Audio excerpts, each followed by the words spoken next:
So good evening, ladies and gentlemen, and welcome to the Africa Healthcare Network Fireside Chat Series number 215. It is my pleasure to first introduce our moderator for tonight, Professor Samson Antwi. He will be introducing our two speakers for the talk. Professor Antwi is a pediatric nephrologist and professor of child health and pediatric nephrology at the Kwame Nkrumah University of Science and Technology, and also a clinician at the Komfo Akonye Teaching Hospital in Kumasi, Ghana.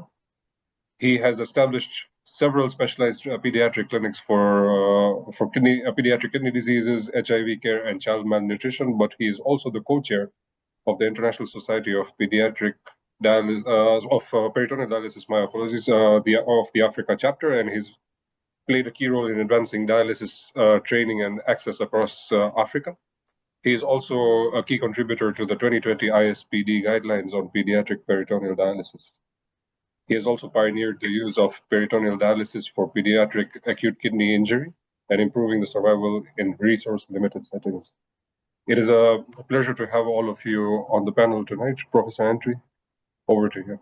Thank you very much. And so good evening once again to everybody, panelists and attendees. So this evening, we're going to have short presentations by two giants. Giants, as far as PD is concerned, in Africa and internationally.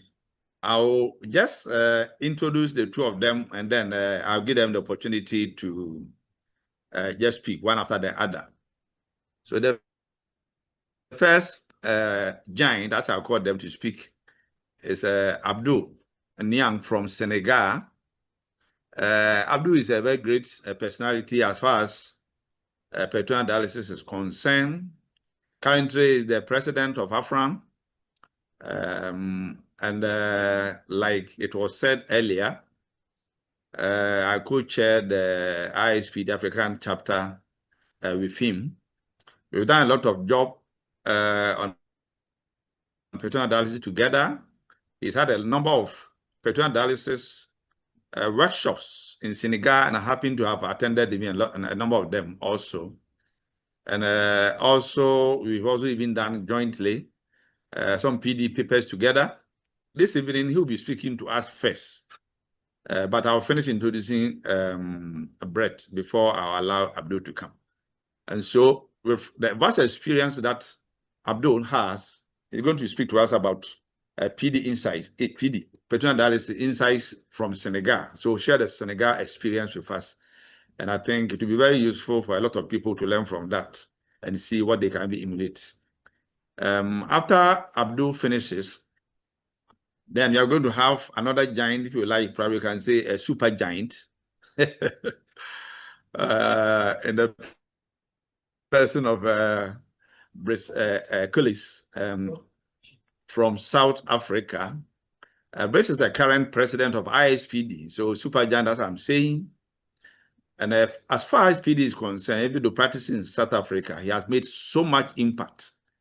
Being the lead author, even the ISPD guidelines for peritoneal dialysis and so many other things. And so Brett will be speaking to us about developing a peritoneal dialysis first policy in Africa. Many countries in Africa, we are shy away from PD. And this webinar, organized by AHN in conjunction with ISPD, is probably the first in many series that we'll be holding. So Brett will be talking to us about PD first policy in Africa. So ladies and gentlemen, we are very happy to have you, Brett and Abdul. And so I'll give the opportunity to Abdul to start the first talk, PD Insight from Senegal, and then Brett, you go. Participants, take note. If you have questions, you can put in the chat box or just hold your peace. Their presentation will be short. When they finish, then we open the forum for questions and discussion. So, Abdul, you are 10 to start. Thank you very much. Thank you very much, Samson, for this kind introduction. It is my pleasure to be invited to talk in that very important audience about the PD training in West Africa. the success of the fellowship program in Senegal. This is my outline. And as you know, end-stage renal disease is very common in the world, globally and in Africa. As you see here, globally, we have more than 600 patients per million people who live on chronic dialysis.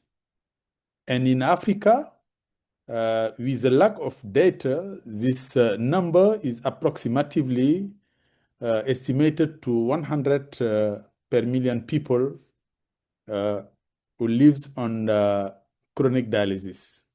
Reported to the Global Kidney Atlas in 2019 and 2023, we saw that the prevalence of patients under HD is 13 per million people. And we must note in that slide that the number did not progress since many years. And if we compare, for example, with Latin America, from 2019 to 2023, we think that the rate of patients under HD increased to 25%.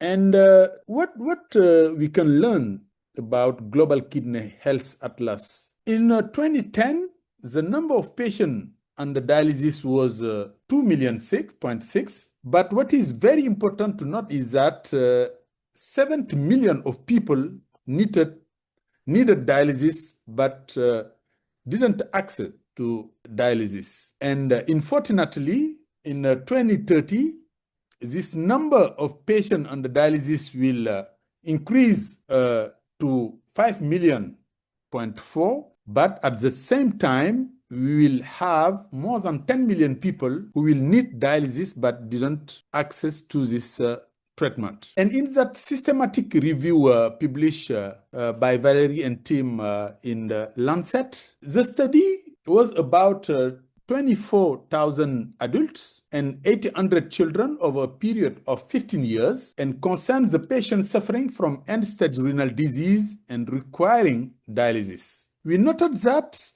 86% of adults and 95% of children died due to lack of dialysis, and 84% of incident adults and 5% of prevalent adults discontinued dialysis. It is the situation we will see in Africa. What about the global prevalence of peritoneal dialysis? Related to the Global Kidney Health Atlas of 2023, the prevalence is less than 1.4 patients per million people treated by PD in Africa. And we noted that here, only in South Africa, where we have more than 20 patients per million people, and in Northern Africa, in Algeria, we can find a higher prevalence of peritoneal dialysis. And this is related to the income, because in the low-income countries, you noted that the rate is 0.7 per million people, comparatively to higher income countries, where the number is 56 per million people. And if we look the prevalence of the PD patient here, also between 2019 and 2023, the rate of patients treated by PD didn't progress in Africa. 2 patients per million people. At the same time, we saw that in Latin America, we have a progression of 30% in the number of patients treated by peritoneal dialysis. And if you look the cost of kidney renal replacement therapy per income level, it is very important here to note that it is one of the reasons of the low prevalence of peritoneal dialysis in Africa. For example, we can note in low-income countries, in-center HD cost is lower than CAPD costs, 9,000 per year comparatively to 30,000 per year. And if we compare with the higher income, we note that in the high income, peritoneal dialysis cost is lower per year comparatively to HD in center. And it's one of the reasons we found that PD was not available in 50% of countries in Africa. What are the barriers of PD utilization? One of the barriers is nephrologists. We saw in that slide the global distribution of density of nephrologists per million people. And we note that in Africa, we have less than 4 nephrologists per million people. And comparatively to Western Europe, where we have more than 20, and in Eastern and Central Europe, and it depends on the income of the countries. We can compare here 28 nephrologists per million people in high-income countries comparatively to less than 1 nephrologist per million people in low-income countries. As a barrier is the preconception. For the French-speaking countries, we can talk about idée reçue. And this study explores the preconception as barrier to peritoneal dialysis eligibility. In that very interesting study concerning 645 clinicians from 54 countries, mainly nephrologists with 20% of trainees, but this study concerned mainly the high-income countries. 66% of nephrologists who responded in this survey coming from high-income countries. And in the study, we identify that some condition which can be seen as a contraindication for peritoneal dialysis can be cancelled by training and education. For example, exposure to swimming, for example, living with pets, some disease like cirrhosis, frailty or cognitive impairment, or some intervention like hysterectomy or nephrostomy. And the conclusion of the study was that the probability of recommending PD in various scenarios was greater among clinicians from high-income countries, from larger units and consultants with more clinical experience. And there is a disparity in recommending PD across various clinical scenarios driven by experience, unit-level characteristic, and region of practice. Globally, evidence-informed education is warranted to rectify misconception to enable greater PD uptake. And it's a very interesting survey in Africa by the African colleague of the PD committee, who identify insights and barriers from some countries and nephrologists in Africa. This study investigates a continent-wide survey of nephrology healthcare workers to estimate the regional use of PD and identify barriers to uptake of PD and identify areas where PD can be more successfully promoted. And we noted that in the study, more than 75% of healthcare workers preferred starting modality by peritoneal dialysis. But unfortunately, most of them are starting with HD. And if many of them would like to involve PD first policy in the country, they don't have the support to do that. And it's another survey in Senegal for the perception of peritoneal dialysis with 31 nephrologists who respond to this survey. We noted that also in Senegal, PD is performed by less than 15% of Senegalese nephrologists, even if they have good training and skills in the technique, but the application is insufficient. And they have bias against PD and several constants like patient choice and perception, socio-cultural organization, intra-hospital logistic, unstable supply chain, the lack of team and space, and the lack of time. And finally, the barriers identified in Senegal was the problem of supply of PD fluids, the pediatric PD catheter unavailable in some areas, The default orientation toward techniques, because in Senegal, usually we have the patient who can't afford, who can't have access to HD, the patient selection and early PD dropout. And we have also some problem about coordination between the national pharmacy and suppliers. Also, the problem of the human resources, because one nephrologist sometimes for all nephrology activity in some cities, and also the ratio related to nurse and patient. What about the Senegalese experience on PD training? We started our PD program in November 23. With here, you noted the first PD patient in our center with the first PD nurse. And we published the first pilot experience in Senegal in PDI here in 27. And we noted that at that time, PD was highly costed because the monthly costed PD was 1,000 to 1,400, and this cost was mainly paid out of pocket. Only the patient who was civil servants was covered, but partially by the government. It was in 2010 where we have the first support from the government who covered partially peritoneal dialysis.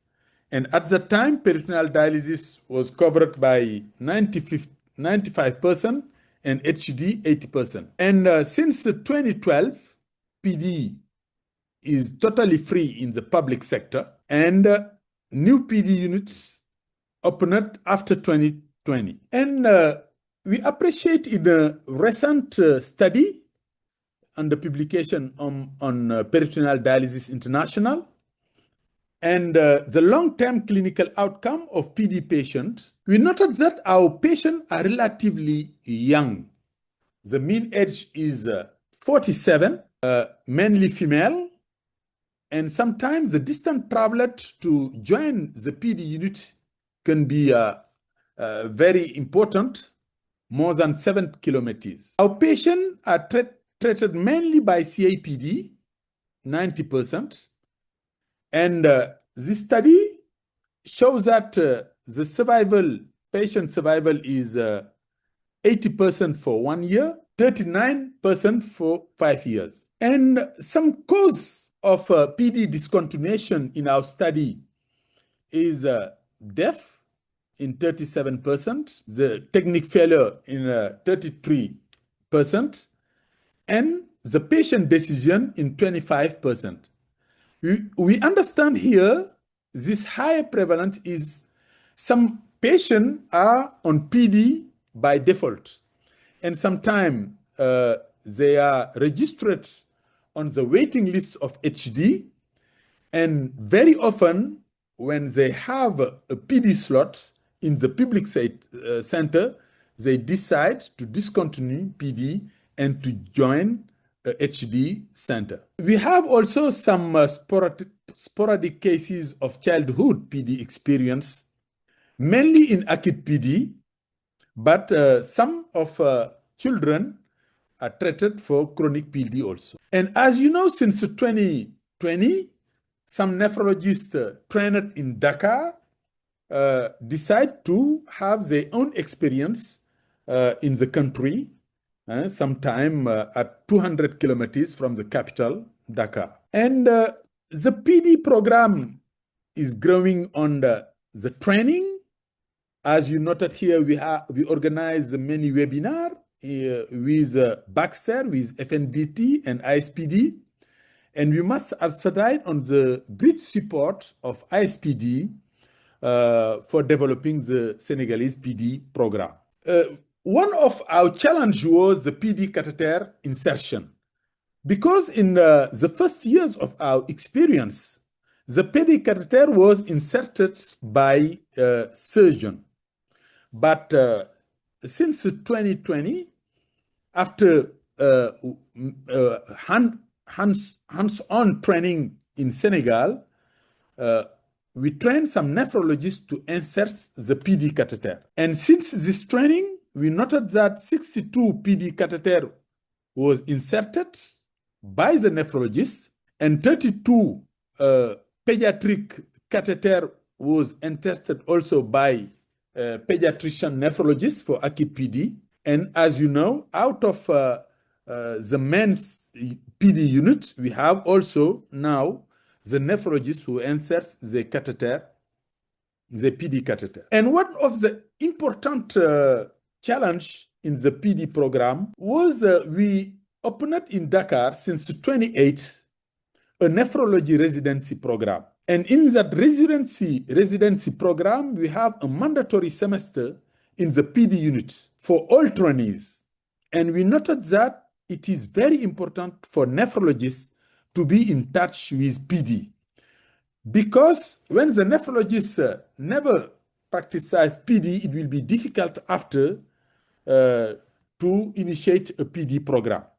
We have also a master degree in renal replacement therapy for nurses. And at this time, we have trained around 200 nephrologists who came from 21 countries in Africa and Syria. And here you see the different origin of these nephrologists. And also we trained 12 professors of nephrology, and some of them now opens the School of Nephrology in their country, like Chad or Niger. And two main training sites exist in the Senegal. We have the Dantec Hospital, which is the first PD unit in the country. And the second is my hospital in Dar el Jam. And what is original in Dar el Jam is that when we opened the department 6 years ago, we have a mini block for interventional nephrology. And this mini theater room helped us to train nephrologists and also to insert catheter out of the main theater room of surgeon. What we note on this PD training program is all nephrology residents and nurses enrolled in a master program must complete a 6 months training in PD unit. And now we have certain nephrology residents independently performed percutaneous PD catheter insertion. We have 2 PD nurses from Senegal and Guinea trained to insert PD catheter. A pediatric resident and pediatric surgeon also independently performed percutaneous PD catheter. And now we receive some nephrologists coming from countries in Africa for training, for example, from Mali, from Ivory Coast, from Democratic Republic of Congo, who came in the department and were trained in percutaneous PD catheter insertion. And ISPD fellowship also granted 2 nephrologists from Nigeria and Togo and 1 nurse from Togo who stay 2 weeks and 1 month in the department, and they receive a training in the percutaneous PD catheter insertion and procedure. And here we saw our resident in this theater room for catheter PD insertion, and also the nurse. Here we have a nephrologist from Nigeria with the ISPD fellowship who was in the department, and our colleague from Mali and from Togo with ISPD fellowship also, who came in the department for PD training program. And during their stay, they receive also training about PD complication management. And here we have our room for PD education, the nurse training for pre-dialysis patient education. And at right, we have the nurse coming from Togo for the training. And I think something very important also is PD in IKI, because in Senegal, we don't have the catheter, the Cook catheter for IKI. And our team used the hemodialysis jugular catheter to save young life. And this great experience was published in Pediatric Nephrology, and we had 9 children with life-threatening AKI, including, as you see, the mean age was 4.5 years. And this experience was very important, with 8 successful catheter insertion without great complication, and with a very good outcome.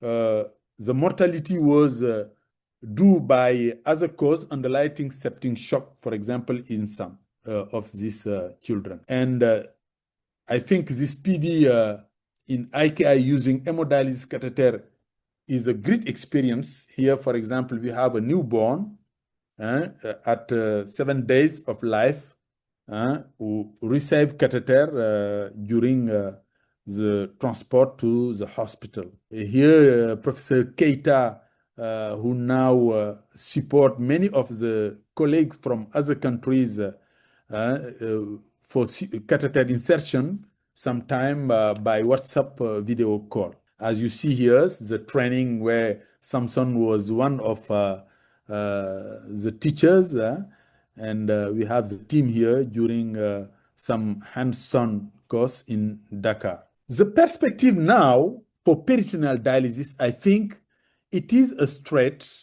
We have a threat, and the major threat to the survival of PD in sub-Saharan Africa, I think, can be the planned withdrawal of Vantive from the African market, except for South Africa. And I think this great threat must be solved by authorities and with other providers to allow to African nephrologists to pursue their program. In conclusion, Mr. President, PD is a suitable therapy which may be widely used in sub-Saharan Africa for end-stage renal disease. But it is not always easy, but we think that Senegalese PD Training Center can be a blueprint in West Africa, as said Professor Edwina Brown, ISPD president. But we need a better support from the Ministry of Health and international societies. And I think the elected president, Brett Cullis, will continue to support our program. And this can help other countries in the sub-region to start a PD program. Thank you for your attention, and thank you to my team to help us for this achievement. Thank you. That's wonderful. Thank you very much, Abdou, for that insightful presentation. How far Senegal has come as far as PD is concerned, and showing a lot of promise. So like I said earlier, participant, please hold on with your questions. You can put them in the chat box. We will finish with the second presentation, and then we will have a thorough discussion afterwards. So thank you very much, Abdou. So I have the opportunity to introduce Brett Cullis, saying that he's a super champion in PD and practicing in South Africa, but he's the ISPD president-elect. So much experience in PD. Brett, your audience, you can unmute, yes, and then talk about PD first start. Thank you very much. Brett. Sorry, I was just trying to share my screen. Yeah. So thank you very much, Samson. And I'd also just like to thank AHN for supporting this webinar, the first one of the ISPD African chapter, which it's a great development that we now have an African formal chapter that is aligned with all of the ISPD goals. It's been there for a while, but we really got off the ground. There's a website, and this is the first of many webinars, I hope, which we can use to grow PD in Africa. It's extremely difficult to talk after Prof. Abdou. What he has done in Senegal is truly amazing and really is a blueprint, as Edwina Brown said, for what we should be doing across Africa. And I think this hub and spoke model, and I'll talk about it a bit later, is really the way forward. We need excellence in PD, and that can be shared with people across Africa, and we can grow and grow as we move forward. And thanks to Abdou, because half of Africa, as we know, is French speaking, and Senegal has gone a huge way to growing PD in that environment. So I'm going to talk about the setting up a PD first policy in South Africa, and just my experience with this so far, some of the rationale behind it, and what we've learned, and hopefully look at how we can take this through Africa in other countries, because I know a number of other countries are looking at this as a possibility. And I'm going to talk what we've gone through in terms of developing it, although we haven't quite launched it yet. So as Abdou was saying, there's this huge gap between the number of people that actually get dialysis and the number of people that need it. And certainly there's going to be a huge amount of growth around the world. But certainly in Africa, we're going to get a massive growth.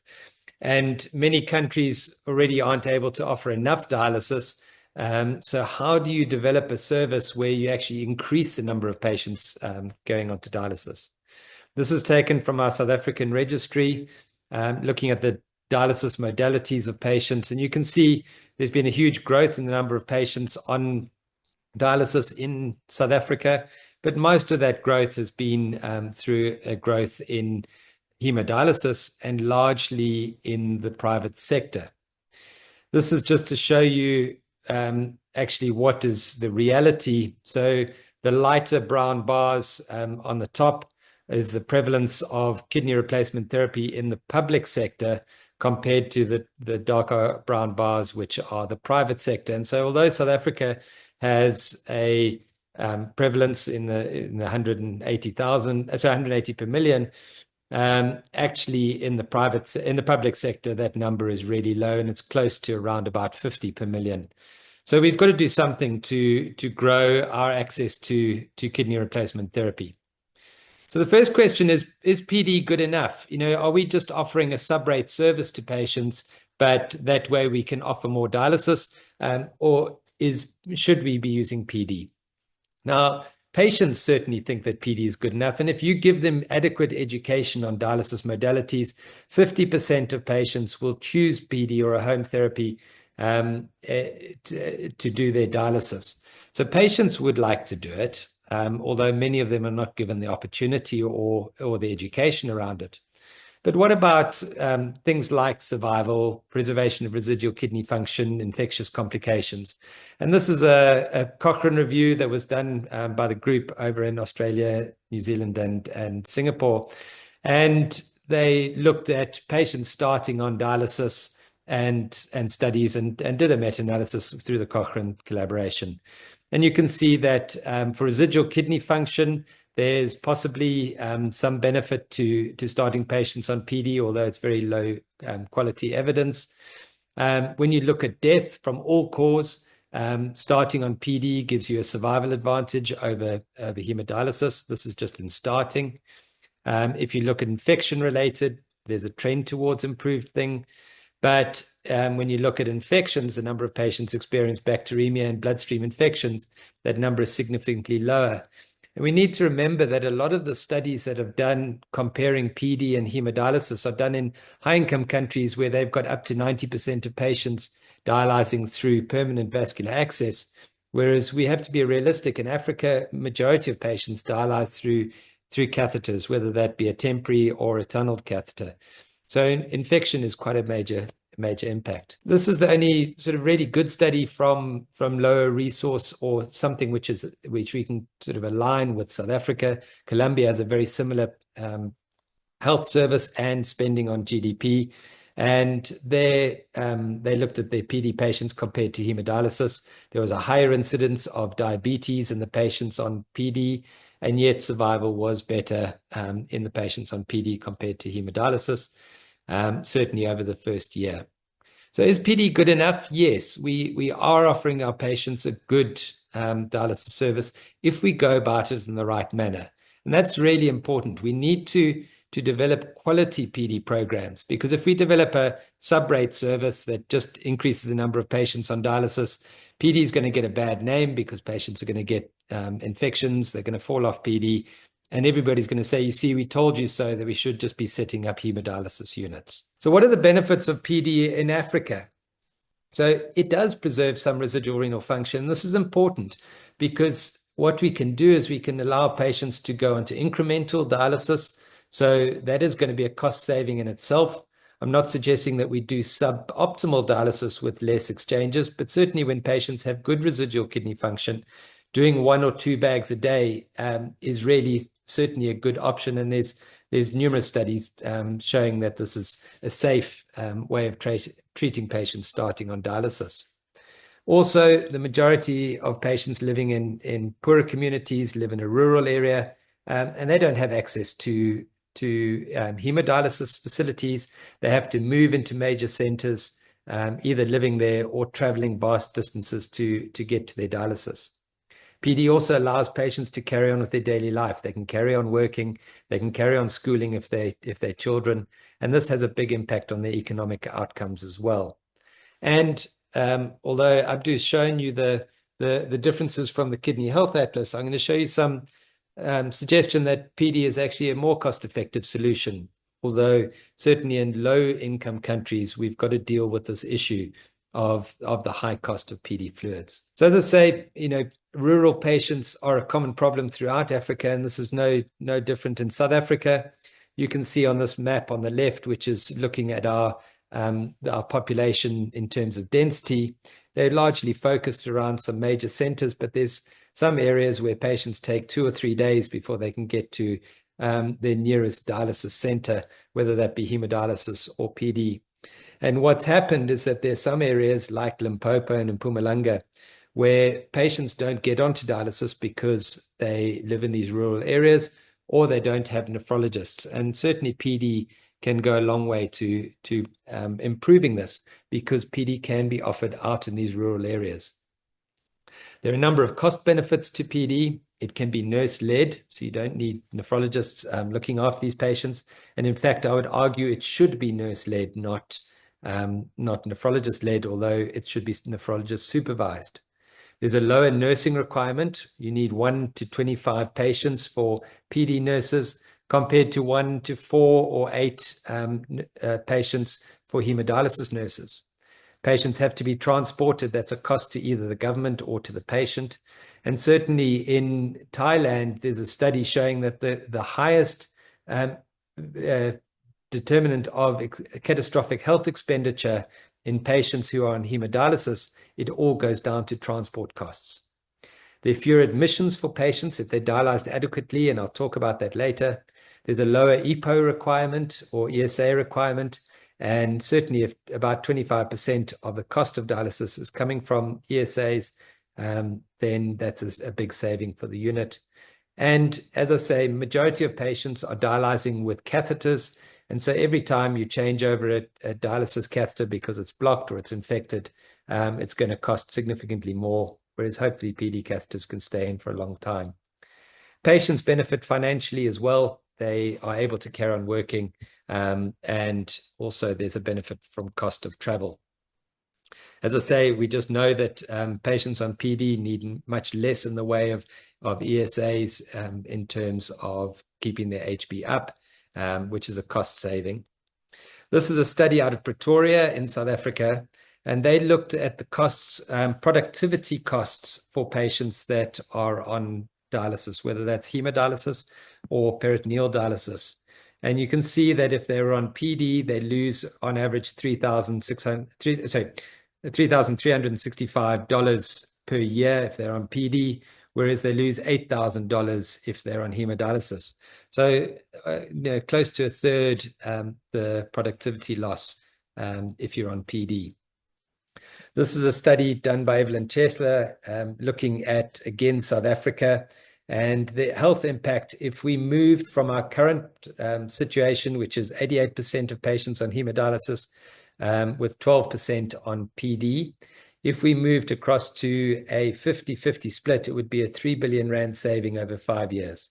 Now, there's a caveat to the study. It was looking at a very expensive hemodialysis calculation, but they did sensitivity analyses on this paper and showed that there's a 75% chance from sensitivity analysis that PD is cost-effective compared to hemodialysis in terms of ongoing costs.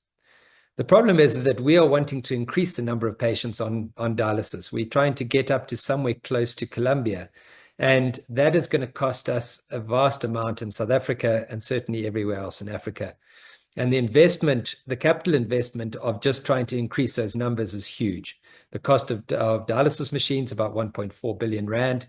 Renal nurses, we're going to have 8,000 new renal nurses compared to 1,280 PD nurses. You have to build those additional facilities, whereas PD can be accommodated into most clinical spaces. Obviously, the building of reverse osmosis systems.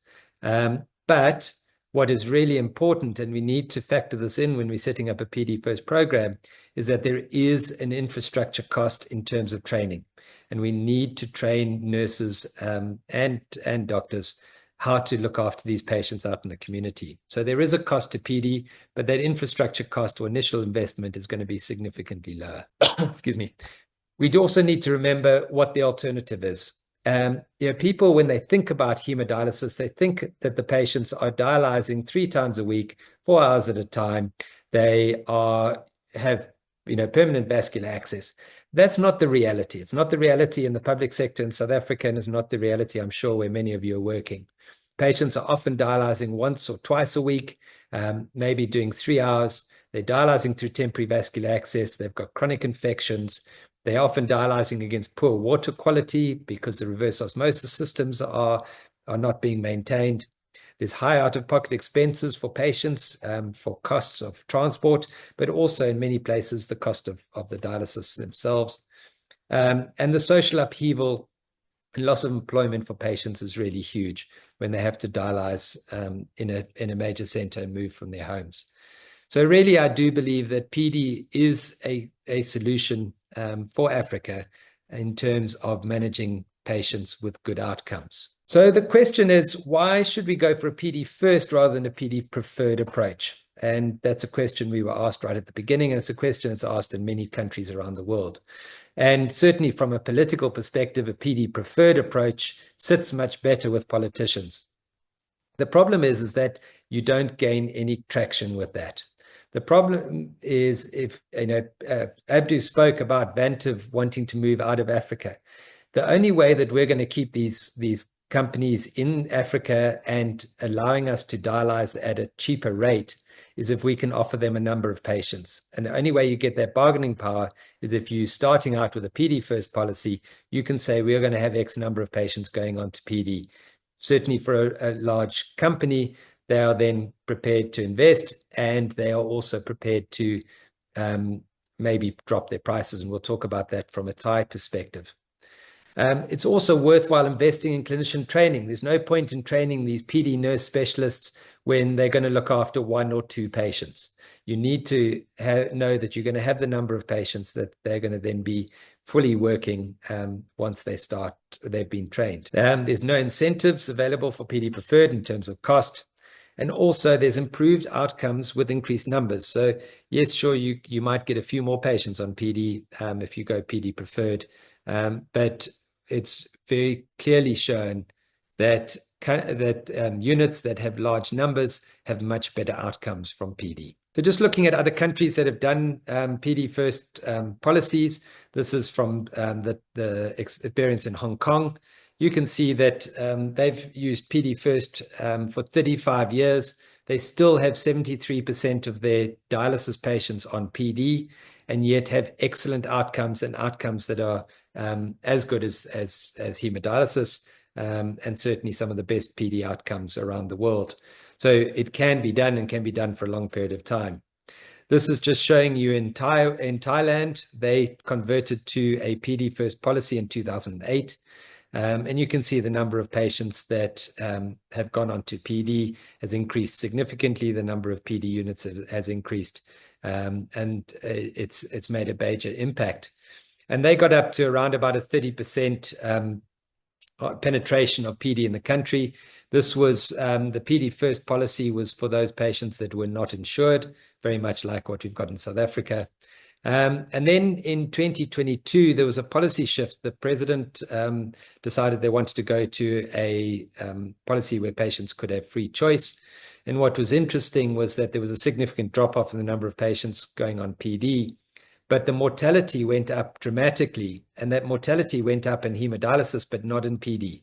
And they've put this down largely to the fact that over this period from 2008 to 2022, people have learned how to do PD well. And so PD patients continued to do well because the clinicians, the nurses, everyone were well trained, whereas people actually weren't hadn't done a lot of hemodialysis, and what you saw was hemo patients actually did badly.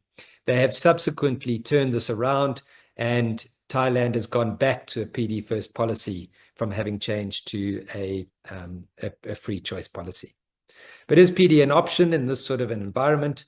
Yes, it is, but there are barriers that we need to deal with. We need to work out how are we going to support these patients in these low resource environments and make sure that they have, that they're going to have good outcomes. But it is possible to do it. This is from Colombia. This is a very rural population in Colombia, up in the mountains. They showed that their technique and patient survival was equivalent to what we see in first world country hemodialysis patients. And possibly the reason behind this is that these patients were so far away from the major centers. They were incentivized to stay on PD because that was the only way they could stay with their families. And outcomes can be excellent. But we've got to think outside the box. So we've taught patients how to treat their water with bleach so that they have clean water for washing their hands. We assist them with all sorts of issues like having a clean surface. Just a sterile tray, the stainless steel tray can be wiped down. It can be put away for a patient that lives in a small house. We teach them how to warm their bags, just using 2-liter bottles of soda filled with water, heated up and wrapped in a towel. There's ways that we can get these patients to do dialysis with good outcomes. And certainly the widespread use of alcohol rub has made a big difference to this as well. This is just to show that we do see that patients units get better over time. And this is from the Thai group. And you can see that in their 2008 to 2012, their survival, both patient and technique survival, was not as good. But when you went to later in time, their outcomes became better. And this is with learning how to do it. And really, we must realize that even if we start now and we maybe don't get the best outcomes to start with, we've got to persevere and we will get there. This is taken from the group in Tygerberg in Cape Town, in Stellenbosch. And you can see again, as they got more used to doing PD, PD survival and technique survival improved over time. As I say, we need to look at nurse-led programs, and we've shown that a nurse-led program is exceptionally successful. And we've trained a nurse who's run a PD program by herself with no doctor for over a year. Peritonitis rates of 125 patient months, and also has trained other groups outside. And this is this hub and spoke model. This is what's been done in China, and what we certainly do in South Africa, where you have a center of excellence. That's where patients are trained. Patients start their PD there. It's set up for access, and then they go out to their regional hospitals to do their PD. The regional hospitals will then order their bags. They will deal with small complications, but they've been trained in the local center. So what happens is in China is that if you're in a regional hospital, you'll go and spend 3 months in the central hospital learning how to manage a patient on PD. You then go out into the periphery. And they've shown significantly better outcomes and better technique survival significantly in using this model. Fluid distribution is a problem in Africa, certainly in South Africa. It's been overcome with geolocations. So most patients have they have their own mobile phone, and you can use that because patients don't have an address. they can use that for delivering the fluid to the center. And Adcock Ingram have been very successful in using this as a way of getting bags to patients.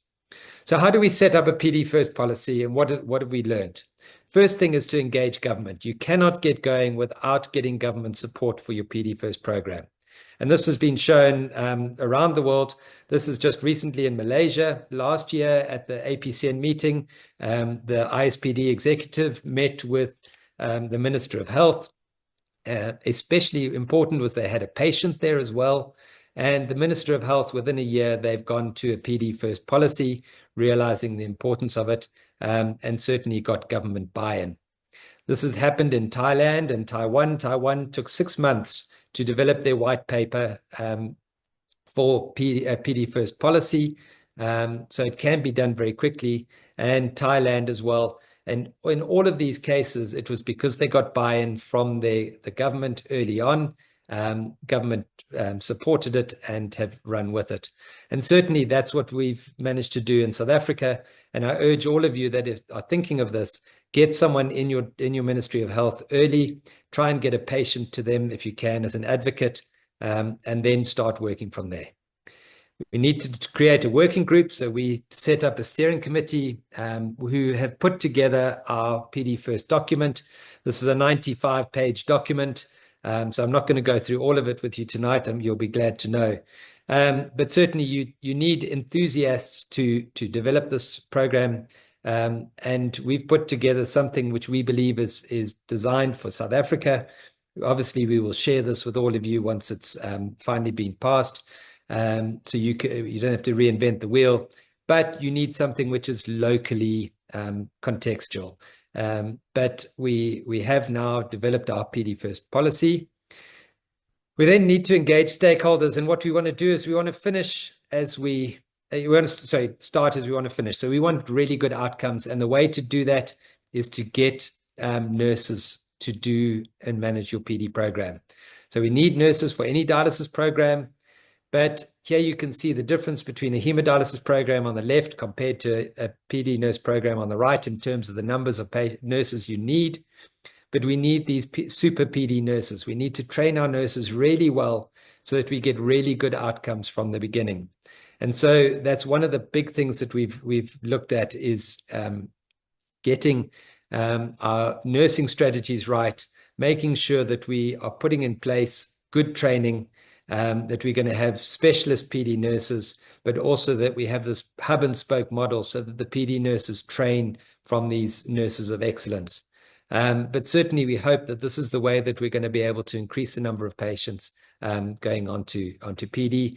And I really like Abdou's training program in Senegal, where their nurses who are doing their masters are spending time in the PD unit. And certainly we're going to work at that. You need to work on education, and we're going to have to work with the nursing councils, the doctors' councils, so the College of Medicine, to get training for non-nephrologists so that the non-nephrologists can manage these patients, because they can't all be managed by nephrologists. They have to be looked after by those that are non-nephrologists. And we need to partner with our fluid suppliers to continue this educational program. Surgical support is really important. Abdou's shown you how growth is very dependent on catheter insertion by nephrologists, and certainly this is the ideal. But we've actually had to put in writing that this is the ideal way of PD catheters going in, but also ensure that we've got surgical support for when there are complications, because most often what happens, a patient's PD catheter blocks, you can't fix it at the bedside, and the next time they're going to get to theatre is in 2 weeks' time or 2 months' time in many cases. So we're deeming surgery for PD catheters as urgent surgery, so they get the same recognition for somebody that has a gunshot abdomen, because it is a life-saving treatment. The other thing that's important is that you need to ring-fence beds for those patients that come out of PD because of a mechanical complication until they've had their surgical procedure done. As I said, we need to then engage stakeholders. So what we've done is we've set up a Delphi survey. So we developed the program, but it's developed by PD enthusiasts. We now need buy-in from those that are not enthusiasts. So we've sent it out to people who are not necessarily interested in PD to get their buy-in, get them to comment on the recommendations we've made, and that will come back to us. We'll revise the document. It'll go out to them again to see what their response is. And once we have consensus, the policy will then be taken forward as a white paper. We then need to implement the policy. So we are hoping to launch the policy at the ISPD Congress in September. So we need to have everything in place, ready to go at that point. But we need to realize that there are barriers that we need to overcome. We need to overcome these negative attitudes of clinicians. We need to train them, as Abdou showed you, education of people against these perceived barriers to PD. We need to overcome those. We need to make sure that we've got investment from government in training right from the beginning, so that we don't have poorly trained nurses trying to look after these patients. We need to make sure we roll it out in a big manner that is not fragmented, that we have everything in place. And really important in South Africa is that we make sure that we have procurement set up so that PD fluids are delivered to the patient's home, but also things like cleaning solutions need to be part of that program. There's many places where patients can't get soap because it's not on the essential medicines list, things like that. So all of these barriers need to be overcome. So finally, we need to monitor it. And Thailand have shown this. They were the first low-resource country to join the PDOPS program, and we are going to do this in South Africa. So we will join PDOPS. We will monitor our patients through that so we can benchmark against other countries, but also against different units, and ensure that what we develop is of high quality.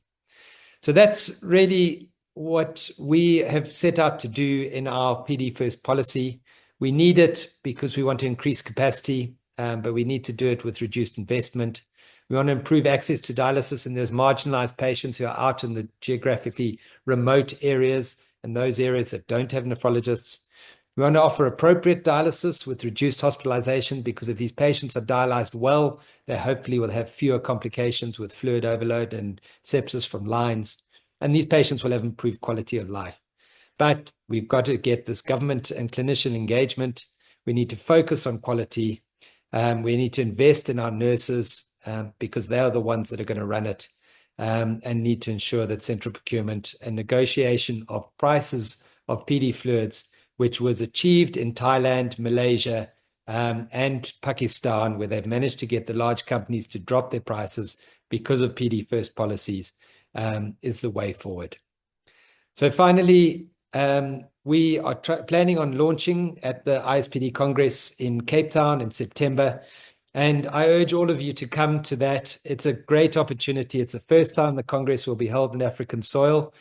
It's a great way to be exposed to PD. We're going to have over 70 international speakers, the doyens of PD from around the world. We also are having an African nephrology policy forum, where we're going to look at all the aspects of nephrology in Africa and how we go forward with an African program from both screening and pre-dialysis care, dialysis through to transplantation. So I'd like to invite all of you to come to Cape Town. It's a great place to come. And thank you for your attention. Thank you very much, Brett. So that is also another insightful presentation. I will not attempt to do any summary. I think it's very clear, but few things that probably need to be emphasized. It is amazing that South Africa, with all their pedigree in PD, you see what they are developing, because they want to expand.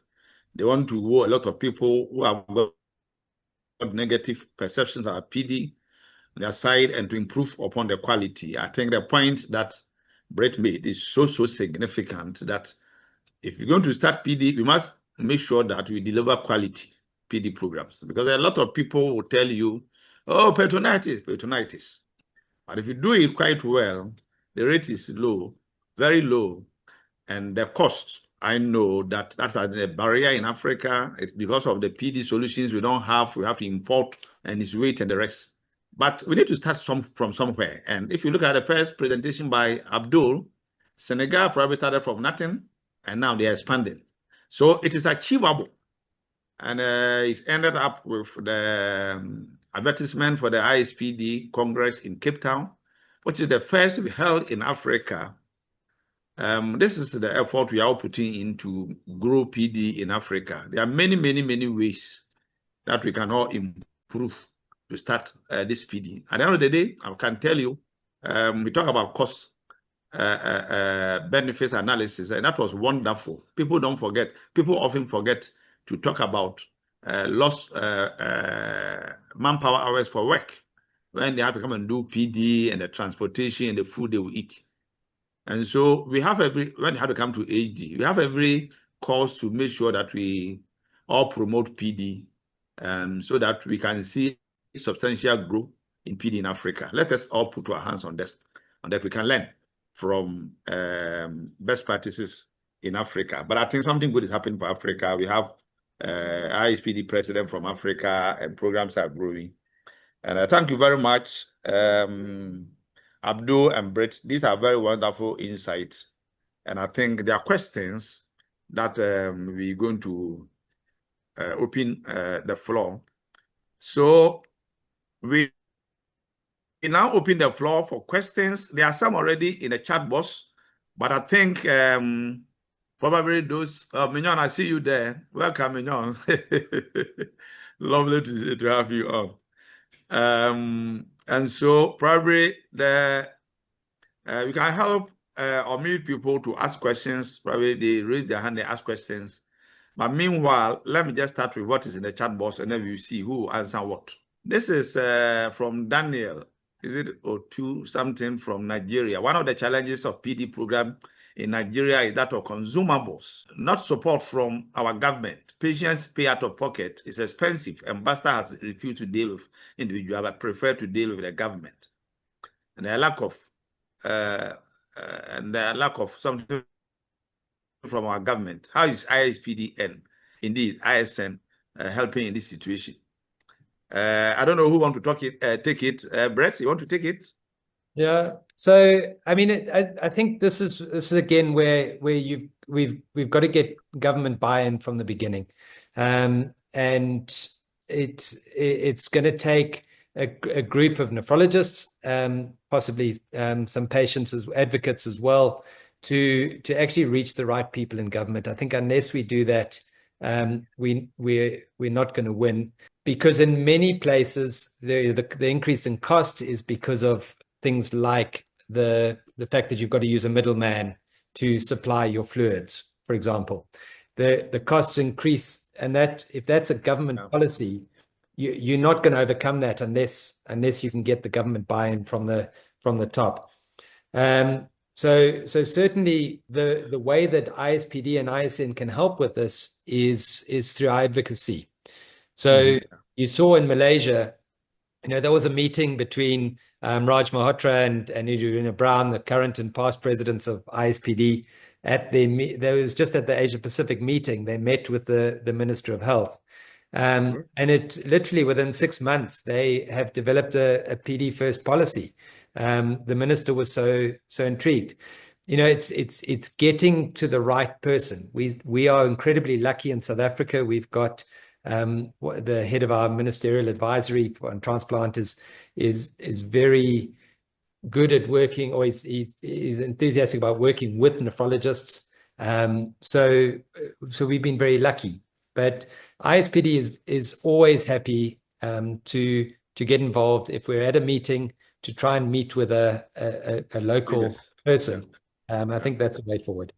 Wonderful, wonderful. So that's where I explain, and I want to just emphasize the point he said, that we the nephrologists also need to show interest. We will need to show that it's possible, we can do it, so that we move to get advocacy to do this. We may start on a small note, but I think if we don't show interest and we have negative perceptions about it, we can't get anywhere. The politicians will depend on what we will say, and if we can show them, I mean, what Brett presented, and even Abdou, cost analysis. I mean, eventually, if you get the consumables directly supplied, PD will be effectively more cheaper than AD. Don't forget about the component of patients, lost hours, and also transport. So let us all develop the interest in this. If I will add my own experience, sometimes people haven't done PD for a long time since their training. And so they are fixated on 80. We can just start with this acute PD thing that Abdou shared. Once you can even do that, acute PD wouldn't cost a lot because 1 week you are off.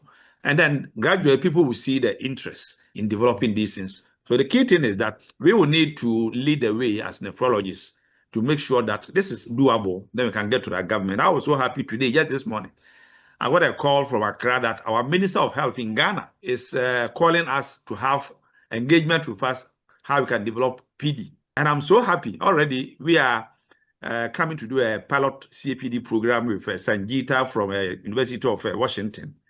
And so to get this call from the minister, we're going to prove to him that it is possible and the cost is cheaper. And for Ghana, we are lucky because we've got a pharmaceutical company that has started a local production of PD in Ghana. And so for my acute PD, you get a supplies here. We don't import anymore.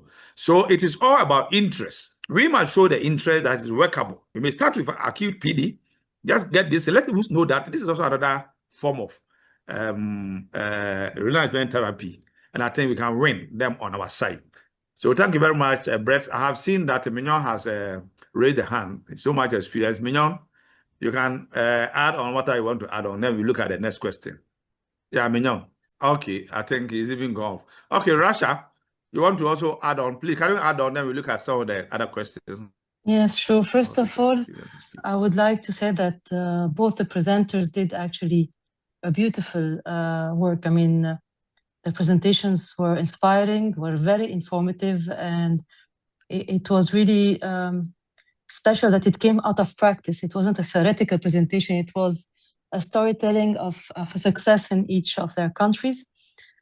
What I was thinking about is that maybe Brett could tell us how did they start from scratch in South Africa to convince the government to have a PD first policy? I mean, as far as we understood, the problem is always financial, to have a good support, financial support from governments, and to have a PD first policy, and that's how apparently it survives in a country. So how did we start in South Africa, and how could this be maybe implemented in Senegal, for example? Brett. Okay, thanks, Rasha. I mean, I think Abdou's started probably before us. Look, we've had PD in South Africa for many years. PD, even in the old Connect days, was here, but it had a really bad reputation and fell by the wayside. But there were always a handful of PD patients in South Africa. When I came back, certainly in our hospital, there was no option of expansion. There were X number of dialysis machines, and all of them were full. So the only way that we were going to expand was with PD. And so we said to the hospital, we need to, the only way we can expand is if we start PD. They said, well, you can put one PD patient on, but you've got to take off a hemodialysis patient. So we did put patients on PD. We weren't very good at taking off the hemodialysis patients, and we managed to double our numbers within a year.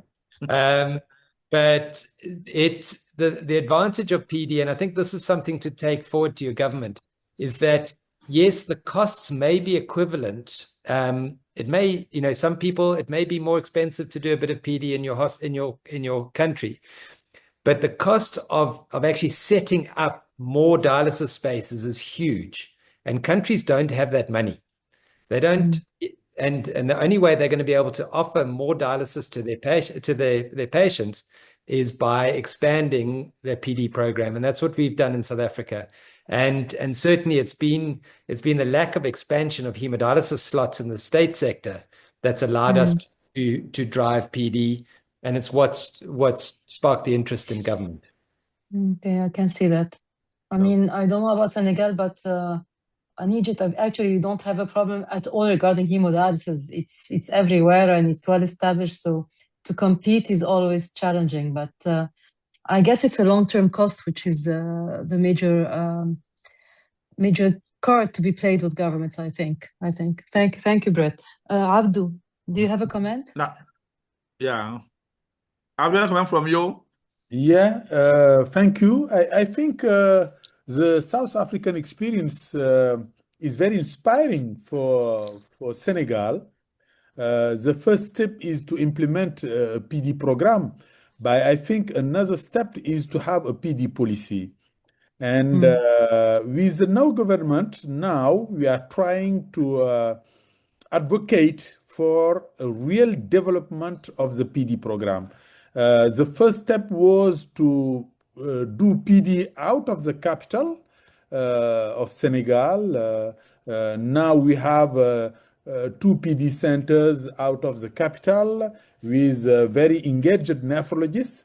And I think the next step can be to advocate for a PD first policy. But I think, Brad, we have a great challenge, non-weighted. It is about providers. And I think we have to work on it. I was recently in China, and I think even in China or in India, we have to investigate for some possible providers in the world. And I think now we have to encourage other industrial to be involved in PD. Because I saw that in PD, we have just two great providers and it don't help PD to develop. What do you think about that, Brad? Yeah, so I agree. I think competition's always good. I think there's two sides to that. I think we need local production can be helpful, and it's helpful in two ways. One, so in Thailand, for example, Vantive or Baxter developed their plant because of the PD first policy. And that had a huge impact in terms of creating jobs. So it does have an economic impact if you can develop local production. So there's that advantage. The problem with local production is that any company that's starting up a PD, they're selling PD fluids, they're in it from the point of view of they want to make money. So they are going to charge something that's maybe slightly less than what one of the bigger providers is going to charge. There's no way they're going to charge half, because why would they when they can make a lot more money? So local production does have advantages, but it's not the solution. I think more what's important is that if there's more local production, it creates a competitive economy. And that way we will see the prices coming down. But we as nephrologists need to make sure that two things happen. One is that those local production is good quality, that we don't allow governments to agree, yes, sure, we'll use that fluid. It doesn't matter that we get lots of peritonitis, it's cheaper. So we as nephrologists have to be the patient advocate and make sure that there's quality.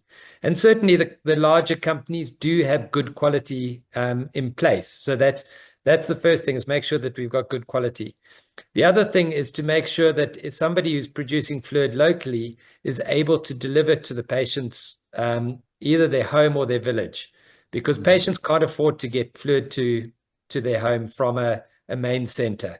They can't transport it. So transport needs to be incorporated into that costing when a fluid production company is setting up their program.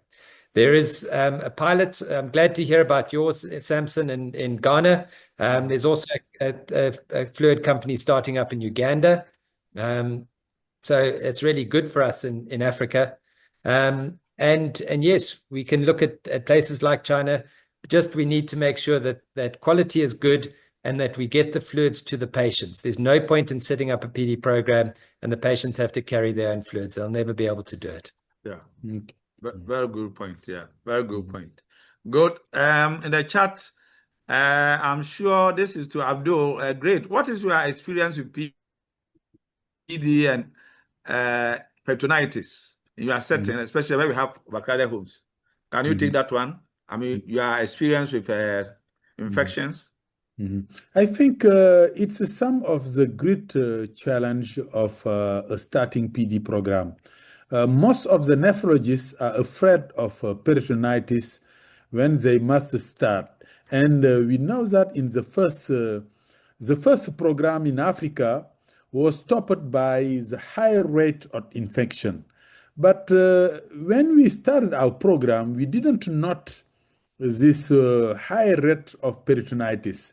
And we understood that if we have a good education plan, if you have well-trained nurse, if you have well-trained nephrologists, this is not an obstacle. And I think it's the message most important. And for example, about patient and the environment. In our PD program, we plan, for example, to have a home visit in Dakar. Every month, my team plan a home visit for the candidates who want to start in the PD program. And it's not to eliminate the candidate, but to improve the environment. For example, you can make some changes at home. You can ask them to have another room, something like that, because it's less expensive than paying out of pocket for HD. And usually it's with success. Good. Thank you very much. Another one, any of you can take it, Brett. And for a female patient in childbearing age and wish to carry pregnancy, is it recommended to do PD? Yeah, so I'm not sure whether the question is can women carry a pregnancy? Pregnancy, yes, or is it going to make it? So certainly there's no contraindication for women of childbearing age doing PD. Certainly that's the case. And even if they've had cesarean sections, they can do PD. Can they fall pregnant? Yes, they can. Can they carry it to term? Yes, there are case reports of it. You do have to intensify the dialysis. So if you are limited by your, the amount of fluid that you're allowed to give to a patient, that they can only have 4 bags a day of CAPD, I wouldn't recommend it. I would try and get them onto hemodialysis, but even then they're going to have to be doing probably 6 days a week hemodialysis if they want to get to term. But there are many case reports of patients carrying babies to term with peritoneal dialysis. It just requires a bit of extra work. Interesting. That's very interesting. And HD in pregnancy can also be a challenge because of the hepodynamic spread that they do get. I guess we can probably, can't we reduce the volume when there's pregnancy there and probably increase the number of exchanges? Yeah, so it's better to get them onto APD and they don't need to reduce their volume to start with. I mean, if you consider a patient that's got polycystic kidney disease, many of them have kidneys that are the size of a fetus. And they can still do it. So it's better if they can get onto APD. Yeah. Okay, that's fine. Good. Wonderful. When starting PD programs was fluid. This is to Senegal. When starting PD program, was fluid imported or local production? Abdou, how do you get? Is Abdou still? Sir, I want to talk. How do you get your fluid? Our fluid is imported. We don't have at this time a locally produced PD fluid. But I guess, is it delivered to the ministry directly or through a middleman? I mean, Brett was saying that it increased the price. It is. We have a national pharmacy. Receive all the products ordered. Gordon, I will let you come in, but let's take this last one. Brett, does ISPD has training links for nurses? Training links for nurses? Definitely. So firstly, what's really important is that we have nurses can join ISPD for a very, very low cost.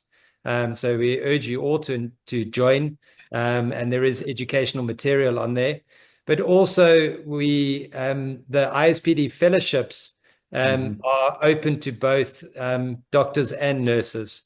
So if you're a nurse, I've trained 2 nurses from Malawi and Zambia. So certainly it is an option. So yes, we welcome nurses. As I said right from the beginning, PD should be nurse-led. Nurse-led. We need to realize that's the only way for it to be done. In the UK, it's nurse-led with great outcomes, and we can do it here in Africa. Wonderful. Godana, yes, your hand is up. You can now make your comment, and then we will take it in the last. There's a last comment here. Yeah, good evening. Thank you, Prof. Thank you, Prof. And thank you, Brett, for being here tonight. I just want to share our little story from Botswana, and I'm glad all you are here, including Dr. Mignon, how when we all put our efforts together, things can change. In Botswana, we basically had a very scanty PD program 2005 with about 50 patients, not really growing. We didn't have an HD program. Until 2009, we opened a medical school, and accidentally, that year, I was head of department and in charge of the residency program. I met Brett Cullis in Mafeking, and his first visit was literally a few weeks after our first visit to Botswana was after a few weeks from when we met first in Mafeking. And what helped with developing PD program was Brett came and we trained our residents, 5 residents at a time, who trained another resident. Then we had another campaign that trained doctors from the district hospitals. Because as Brett rightly said, we can't develop HD program in every district hospital, but we can train every family physician to put a PD catheter and develop and run PD program. So that's how we spread into the districts. Then we started training our residents in Cape Town. We had an adult nephrologist and pediatric nephrologist. We got involved with Saving Young Lives. And every time as a part of our conference, there is a Saving Young Lives program before.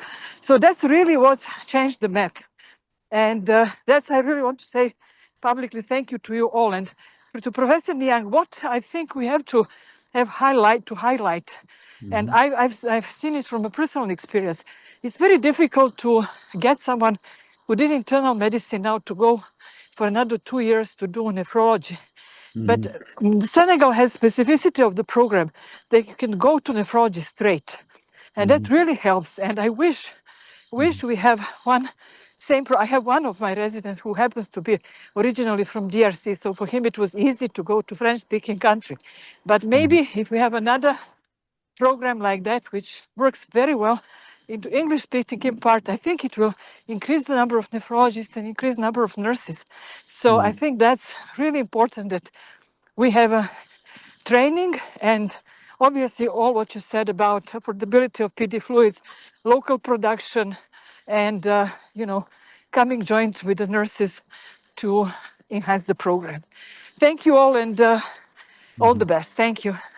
Thank you. We do appreciate you so much. I think you just rush in, and I could hear your heartbeat and your panting. But thanks a lot for that. Sorry, I'm walking. No, that's why I know. Yeah. So thanks a lot for that, your contribution. So Samuel Gassari from Rwanda wanted to know how I can get ISPD fellowship. I think Brett has put up the ISPD website. It's ispd.org. And then for the fellowship /ISPD fellows. So you get, once we get to our ISPD, but it is in the chat box. So anybody who just want to access the fellowship, I think we announce it actually from time to time. But when you visit the ispd.org website, you see a lot of information there. So like it was said, this is the first of the series that probably we're having, and it's an exciting time for Africa. And they take note also of the Congress that is happening in Cape Town. That was advertised. Let's talk to our colleagues, nephrologists, nurses, and let us all put our hand on this. I think something good is happening. We all need to actually increase the advocacy for PD as an alternative to HD. Because it has a lot of benefits. Patients' quality of life is improved. And there are many hidden costs in HD that PD will actually take away. That is that. Unless Brett and Abdou, is there any concluding statements you want to make? Otherwise, I think we have had very wonderful time. And hopefully, this ISP, together with the African Health Network, thank you so much. I'm sure we will be advertising more of these webinars. But let me just give the floor to you, Brett and Abdou, if there's any final words you want to say. No, I'd just like to welcome all of you to Cape Town. Please note that there are AFRAN rates. So we've got heavily discounted rates. The early bird registration finishes in 2 weeks' time. So please get on, register, and look forward to seeing you in Cape Town. Wonderful. Thank you, Brett. I think you are well heard, and all the African nephrologists will be in Cape Town. And I would like to thank African Health Network for this collaboration between Africa, ISPD, and AFRAN. Thank you very much. Wonderful. So Susan is saying that we need more of, and for sure, we need to put our heads together and then be organizing this. Africa have a network. Yuri, okay, and a colleague. Anything from you? Thanks a lot for this platform. It has been wonderful, very well conducted. Anything from your end too, before we call it? For me, Professor Sampson, I think is just to give a vote of thanks, and also thank you for the wonderful moderation, and thanks to our speakers, Dr. Brett and Professor Abdou. I think it was a very insightful topic, looking at, I think with the current burden of CKD across the world, I believe the estimate is about 850 million. And the projections, I think by 2050, they'll probably hit about 1.5 billion. So the challenge there is that if we take all CKD patients and we put them in one country, it will be the most populated country, more populated than China, more populated than India. And for us to act, the call to action here is not just to depend on one form of renal replacement therapy. So I know hemodialysis is common in other countries, in many countries, but as we can see from the presentation, again, PD nurses are fewer, we can train, and again, outcomes are good. We have less restrictions to patients and, even dietary and other things. So I think it's the call to action here is to let's have the policy in place, let's get buy-in from the top leadership in terms of policymakers, and we roll it out. I know the gold standard is, of course, getting transplants, but as we wait for that, PD will come in handy. So on behalf of Africa Healthcare Network and our panelists, again, I will thank you for coming in and taking us through this. We are always learning and relearning, and we are happy to have you another time for more talks in future. Thank you and have a good evening. Thank you.